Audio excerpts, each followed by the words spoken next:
रिलायंस जियो ने ऐलान किया है कि 1 जनवरी 2021 से सभी लोकल वॉइस कॉल्स फ्री होंगी।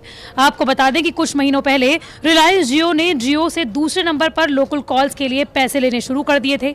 इसके लिए कई प्लान्स भी लॉन्च कर दिए थे।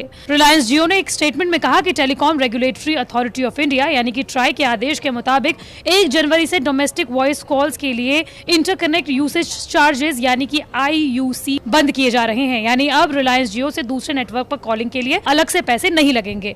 गौरतलब है कि सितंबर 2019 में रिलायंस जियो ने यह तय किया था कि अपने ग्राहकों से दूसरे नेटवर्क पर कॉलिंग के पैसे लेंगे। इसके लिए कंपनी ट्राई के IUC चार्ज का हवाला दिया था। अब ट्राई ने IUC खत्म करने का फैसला किया है और अब इस वजह से रिलायंस जियो ने भी लोकल ऑफ नेट कॉल्स को फ्री करने का ऐलान कर दिया है।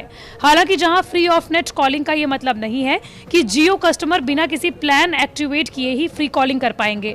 पहले के जो प्लान्स हैं वो वैसे ही रहेंगे, यानी जितनी आपके प्लान्स की वैलिडिटी है अब उसमें ऑन नेट और ऑफ नेट कॉलिंग के लिए किसी तरह का चार्ज नहीं लगेगा। सितंबर से कंपनी ने जियो से दूसरे नंबर पर कॉलिंग के लिए पैसे लेने शुरू किए थे। जियो ने अपने स्टेटमेंट में कहा है कि कंपनी ने अपने वादे को पूरा किया है और IUC खत्म होते ही off net local calls free कर दिए। जियो से जियो लोकल कॉलिंग इससे पहले भी फ्री थी।